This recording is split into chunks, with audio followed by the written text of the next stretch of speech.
As every schoolboy knows, when you're in your spit, if you keep your finger on the tit too long, you're going to spray your load all over the sky and soon have Jerry up your six pragging you with a currywurst, sending you up for a Burton with your brolly all toasty and no chance of a gong. Afraid I don't quite follow you, squadron leader. As ever, what was common knowledge before the old Tinternet began has started to wane in the age of AI. No doubt, like me, you enjoy your social media feed being populated by pretty pictures of planes and stories of daring do undertaken by, frankly, manlier men than I. But let's face it, more and more sites, channels, and evil bastards are using tactics like this. I mean, come on, there isn't even a Spitfire in the picture. I must correct this moron. But wait, perhaps that's just what they want. Of course, I can't resort to comment baiting too much, as I'm trying to hold on to the tenuous notion that I actually know something about my subject.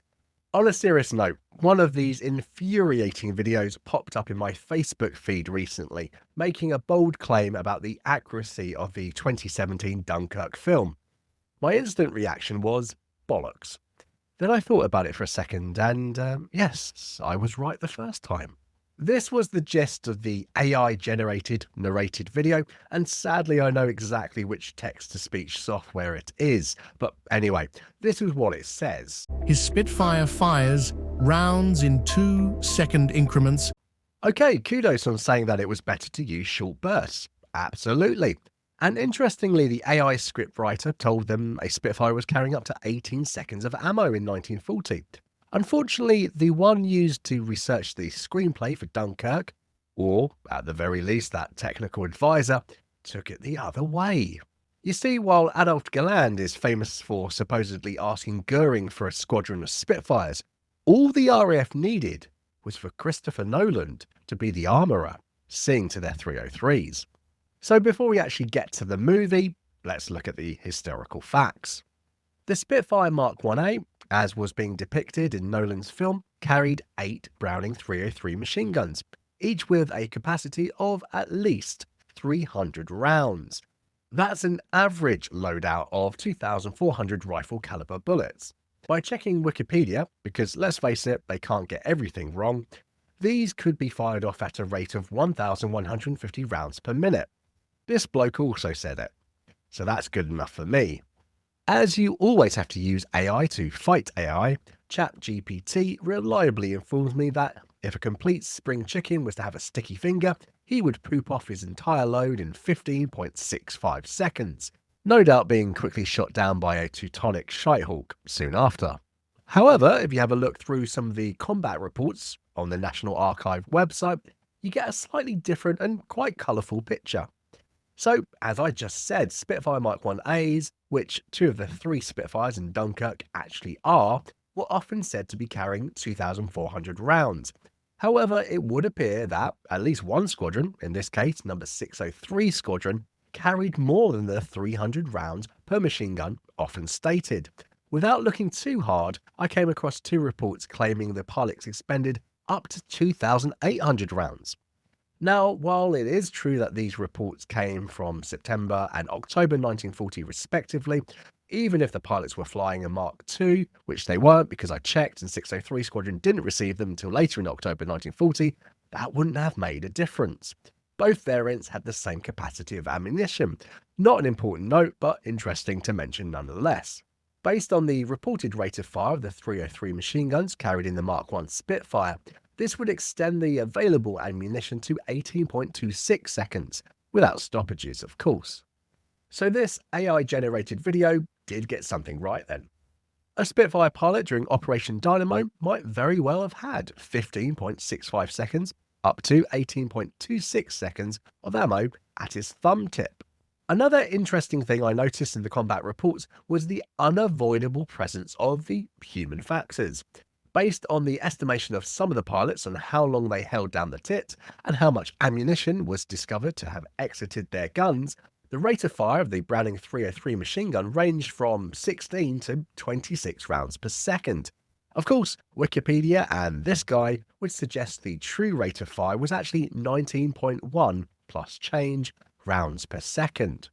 Of course, the mistake is understandable. Even when I did the first edit of this video, I grossly overestimated the timing of the burst in my head, and that was sitting in a comfortable office with no one shooting at me.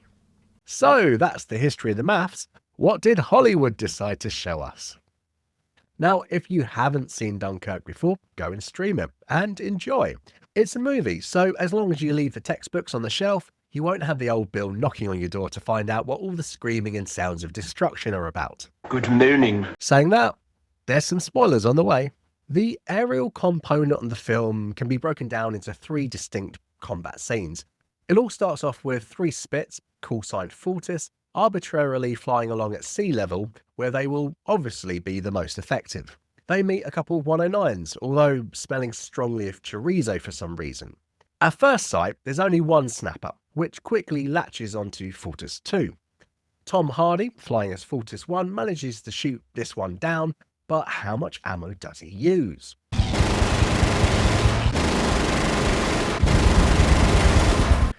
Sounds like about 2-ish second bursts and a 1.5 second squirt to me.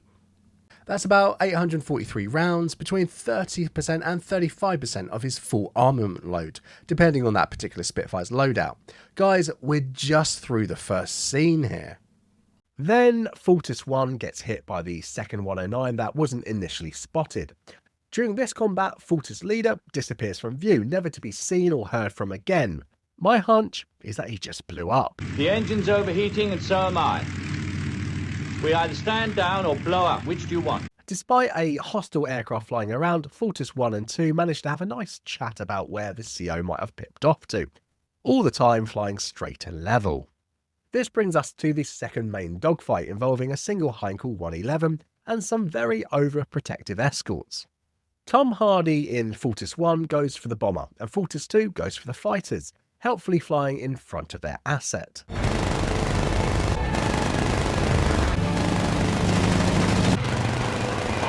Now, I counted about 1 2-second bursts there and 3 1.5 second bursts. So doing the maths, Fortis 1 has fired off another 997 rounds or so. 997 plus 843 equals 1,840 rounds fired. Fortis 1 has only about 23% to 35% of his ammunition left now. That last burst there was to try and save Fortis 2, who gets caught by the German/Spanish snapper and has to ditch. This is another annoying part, because if you check out the pilot's notes for a Spitfire, at least the later versions starting with the Mark II, it specifically says don't do what Fortis 2 did. It even says take to the brolly instead of attempting a water landing, and if you absolutely have to, jettison that canopy. Don't calmly close it again to stop your wee neck getting a bit chilly. Anyway, maybe it's because of this bloke they added that section into the notes. After the ill-advised water ditching, don't worry, the character does survive it, Fortis 1 gives chase to the bally Jerry that sent his power into the drink.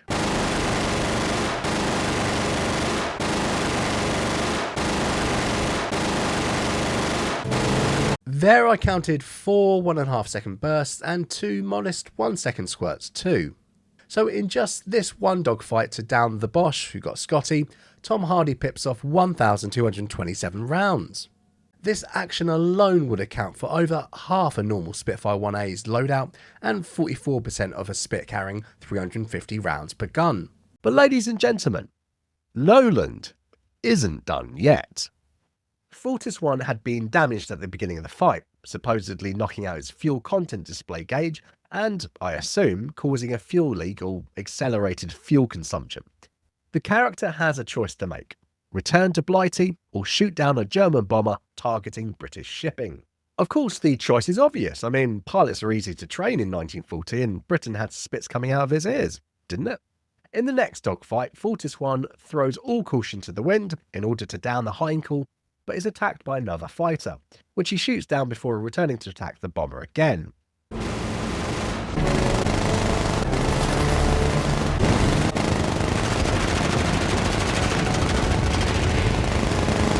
I count two 1.5 second bursts, a 2-second burst, and amazingly a single 4.5 second squirt to bring the Heinkel down, causing a fire that kills many of the men he was trying to save.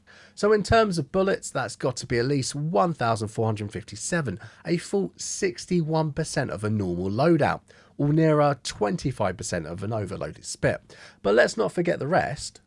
In total, I make that a whopping 29.5 seconds of fire, which I'd estimate to be 4,524 rounds. That's somewhere between 61.5% and 88.5% more ammo than a real Spitfire carries, depending if they were carrying 300 or 350 rounds per gun. But lads, Nolan isn't finished there. As Fortis 1 runs out of juice over the beaches and prepares to do a Jeffrey Stevenson, he also does this. That's at least another 230 rounds in a 1.5 second burst to shoot down a Stuka, threatening the mole below. So had Christopher Nolan been loading Spitfires during Dunkirk and the subsequent battle, luckily RAF pilots would have had 4,754 rounds to play with, within at least 31 seconds of continuous fire. Then Galland really would have wanted a couple of Spits on hand. Therefore I stick with my original conclusion of that AI generated video. Bollocks. Okay, I did count some 2-second bursts, but apparently, based on that realistic film, Spitfires nearly doubled their historic capacity of ammo. Sadly, it still wasn't more than a 109, Spanish or otherwise.